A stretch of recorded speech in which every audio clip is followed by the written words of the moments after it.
Welcome to Tipsy Tooth Talk. I'm Dr. Carlin Palmer Blume. And I'm Dr. Michelle Bishop, and I call it T-Cubed because I usually cannot say it. Well, welcome. Yes. Today we are doing part 4 of Dentures, and this one's specific about kids. Yes. And we... Sorry. Listen, I'm just going to say there's going to be some odd noises here or there because my husband is outside mowing the yard and my kid laughs like a hyena and she was just laughing upstairs even though I said, hey, keep it down, we're taping. But bear with us. Okay. What were we saying? Part 4? You were going to say about Part 4 of Dentures. Okay, and I have the coolest book ever. It's called Gone with the Gin, and it's all these different cocktail recipes that Carlin actually gave me for my birthday a few years back. So we are gonna make a cocktail from Gone with the Gin from the thriller section because they're all broken up according to movies and plays and musicals. It's a Hollywood book. So this one is gonna be called The Moonshining, after The Shining. And so, is he trying to come in? I mean... He was, I just shook my head. He's like, great, now what am I going to do? I'm going to sit outside with the dog. I was trying to be all subtle. I caught it out of the corner of my eye and then I saw something move. Oh, I'm sorry. But one take wonders, right? This is going to be a great blooper reel for later. I already hear the kid stomping around upstairs too. Whatever. We'll just keep rolling. The Moonshining. Red rum. Pretty much what's going to happen later. The Shining, 1980. In this controversial Kubrick picture, an alcoholic writer and his young family head to the Overlook Hotel to take up a winter residence. Who takes up a winter residence, first of all? A hotel. That's a whole nother thing. Sounds fun. Oh, it says as their lone... I've never seen the movie. As their lone caretakers. Okay, or so they think. This being a loosey-goosey adaptation of a novel by Stephen King, who was an outspoken foe of the film. Didn't know that, but didn't care. The mountainside resort complex brims with ghostly life, not to mention death. Viewers expecting a fast-paced fright fest instead got a hypnotically eerie maze of a movie, which some consider the most enthralling thriller of all time, despite it receiving 0 Oscar nominations. Like, when has a slasher movie ever gotten an Oscar nomination? Well, it wasn't a slasher movie, but what was the one with the Hannibal Lecter? Oh, yeah. That got Oscars. Silence of the Lambs. Yeah. Oh, wow. I knew that. I usually don't know movie trivia. Next time you're snowed in with only a few supplies on hand, which we kind of were last year, you'll say, cheers, Johnny, for our red rum moonshine masterpiece. Good Lord, and it's got like this little hand coming through doesn't he like shove an axe through a wall or something? I mean, I've only seen parts of it because scary movies. Yeah, scary. I don't do it. Okay, so. But I have seen Jack Nicholson. Yeah, I know the little like. Oh, is that what he says? No, I don't know what that's from. Oh, I guess so because it's in here. It says red rum. But I thought he said, I'm back. Isn't that where that comes from? I don't know. Oh, who knows? Oh, let's move on. Okay, let's make this stupid drink. Hold that open for me because I didn't memorize it. It's only 3. Can you give me my cookbook holder? It's 3 ingredients. Although I got some simple syrup too because I just know us. So it's light rum, and it's an ounce of light rum, which we're going to do 2 because this only makes 1 drink. Our new round of E2M started today. Jeff, don't be watching, man. Don't be watching. Wit. Get your mind right for this with me. We'll get back to it tomorrow. We're doing us right now. Yes, you do you. We'll do us. Look at these little mini moonshines. Those are so cute. Okay, so I went to the liquor store and I was like, I need moonshine. They're like, it's right over there. Like, you know, it was this giant mason jar and I was like, well, that's cool and all, but I don't need like half a gallon of moonshine. And so I get up there and I'm like, y'all don't have anything smaller? And she was like, oh, we have the minis. I'm like, yay. Why didn't you tell me that before? So anyway, mini moonshine. Okay. And it calls for ½ an ounce of per drink. So I'm going to do an ounce. I'm mean, after we drink this, we might be like, red rum, red rum. Okay, and then grapefruit juice, 1 ounce of grapefruit juice. I'm gonna give this a little, Yeah. Sometimes that fresh. I felt like this was HEB, but I feel like we have nothing from HEB this time, which might be a first. There went our sponsorship. And now, so we need 2 of these. And then I'm just gonna throw in a little simple syrup for us because this doesn't have added sugar, and I'm pretty sure the Moonshine doesn't. And I feel like we're gonna need a little. Don't you think? We'll see. Well, can't hurt. Might as well. I just know that we like ours a little more. I don't like ours as tart. Okay. That's good. It's all good. You have to stay there for a little bit. That's gonna stay there. Okay. All right. Bless. Blessed be the Lord, folks. What I have to say today is pretty short, so y'all aren't going to have to endure us too long. I mean, make a cocktail. God knows we need one. Okay. Let's see. I got tall glasses. I don't know if this is going to make enough to like, I didn't really think the glass situation through either. I mean, it's Monday. Let's just be clear. Let's set some expectations here. It's Monday. We're filming on a Monday. You may not see this on a Monday, but... All right. It doesn't look very... Well, cheers. Cheers to beautiful smiles.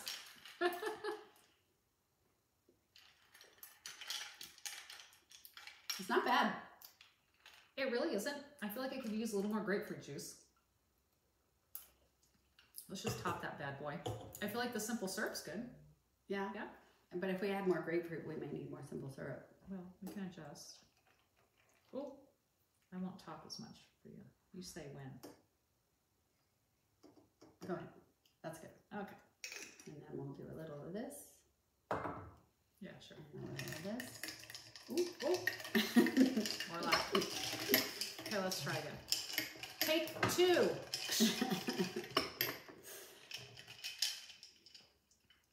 Oh, that's way better. Way better. Okay, so I would say 1.5 ounces of grapefruit juice and maybe a little over 1/2 ounce of simple syrup, and you're golden. Mm-hmm. And with Moonshine and rum, you might be a little. Don't drink and drive. You might be a little tipsy afterwards too. Mm-hmm. Okay, whew, I'm done talking. Namaste. That's all you. It's Okay. I'm gonna drink. So, we have covered removable partial dentures for adults and complete dentures and implant supported dentures. Mm-hmm. What we haven't talked about, what happens for kids that are missing teeth? Do we do dentures in kids? And how often? And all the things. And the short answer to that is, not really. Yeah. Not too much. So kids are not candidates for implants. With the exception of there's a certain type of implant that's used in orthodontics called a tab, which I haven't even seen many of those lately. I don't know if they're still in favor. We'll have to ask. Yeah, I'm not sure. But that's for an ortho discussion. Yes. Anyway, implants for replacing teeth aren't used in kids. You got to finish growing. Your bone density has to be to a certain development and all those things. So implants are out of the question. I am not a big proponent of things that are removable in kids. Even older kids, they get lost. They're on the lunchroom tray. They go in the trash. They're in a pocket. They get sat on. They get thrown in a backpack. Not a real big, real big fan of removable stuff for kids. Although, when you're missing a tooth, particularly a front tooth is what we would be talking about, a lot of people are going to be self-conscious about that when they're older, and they'll keep up with that better because they don't really want their friends seeing them without a tooth, right? But in the pediatric, like the really young population, like you don't have your permanent front teeth yet, we use something called a pedi-partial, and that gets glued in and stays there because there's not going to be a 4 or 5 year old that keeps up with that stuff.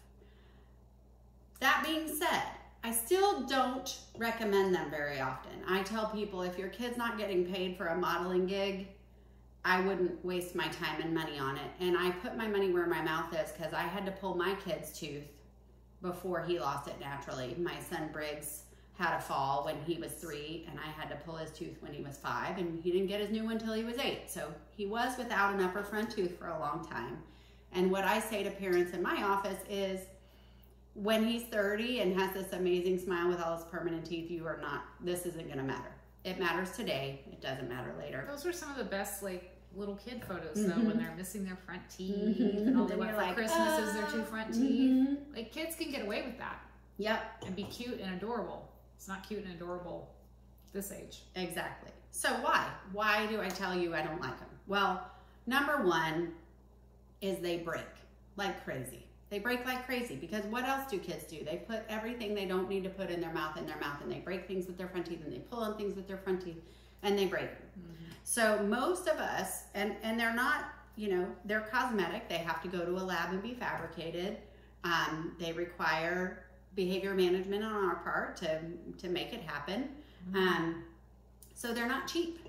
They're not cheap. And if you break them, they don't get remade for free. So I am very upfront with people about the fact that it is a huge monetary investment for something that I can almost promise you is going to break at least once. So I really, really, really advise against them most of the time. Also, they get glued in, and they use their back baby molars, and we put a little band. If you've ever had braces, you might remember the bands that went around your back teeth, and then they have a wire that comes up the roof of your mouth and holds the teeth in front. And so they also restrict growth. And I didn't think about that. They're like a space maintainer before you would normally use a space maintainer. Yeah. Wow. And so so now we don't have, after the age of 5, we don't have a lot of growth in that direction. So it's not horrible, but before the age of 5, I really don't like doing it. So that being said, I don't do them very often. And the last one I did, which is the one I'm about to show you, was beautiful. Like, I put it in and I almost second guessed myself. It looked so good in this kid's mouth. I'm like, oh, I should do these more often. And then it broke. And I charged Mom to redo it, just like I told her I would. And then it broke again. And then he lost his marbles when I was trying to glue it in and wouldn't let me glue it in. And Mom said, you were right, we should have never done this in the first place. So and there's that. That's how they go. But for the right person in the right time, it was beautiful. I've done some that are beautiful. There are removable options that are like a retainer that we would have showed you, that they can put teeth on the front of a plastic retainer. I didn't have an example of one of those. I brought a picture, but my color printer was out of ink. So anyway, you can have a removable one. Like I said, in kids that we're replacing baby teeth, I don't think removable ones are a good option. No kid under the age of 7 or 8 is going to keep up with that. No. Now, once you hit the older kids, we call that a flipper. Something that you put in like a retainer. You can suspend, you have a 10-year-old that lost their front tooth in a sporting accident and they're too young to get an implant. We'll do something removable. Either the plastic retainer that from braces with a tooth suspended, or even the clear plastic, right. like a mouth guard but thinner. We call them Essex retainers, and we can put tooth colored filling material or a denture tooth in there, and that can be removable. And so we do that for the older kids and the teenagers. But I'll run this up here and see if you guys can see it. But the 2 bands in the back are the ones that go on the molars. And then this kid had 3 teeth replaced from an injury. I always tell people that those bands are like a ring for the tooth. They're like a really skinny wedding band for your tooth, and it goes around it. Just like that. So this one actually was quite lovely in the mouth, but it just couldn't seem to stay there without breaking, and then he got tired of it. Well, so I imagine though that, so I'm just thinking, seeing adults and how hard it is sometimes to get good and accurate impressions. I can't imagine on a kiddo squirming and trying to get, you know, especially under the age of like 7. We do it all the time. Which is why I sent her. Trying to get a good, accurate impression so that the lab can, the lab is only as good as our impression that we send them. So trying to get a great impression on a kiddo has got to be. We use fast set material. And it's just one of those, like, the assistant mixes it for the fast set, and it's like, whew, let's go. And you hold on no matter what that kid does, because you know it's not going back in. Yeah, exactly. It's a one and done situation for sure. Yeah, I mean, this one was amazing. It really was beautiful. The color and the shape of these teeth is honestly gorgeous, and very different than adult partials. This has great contour, meaning the shape of it, and they look like individual teeth.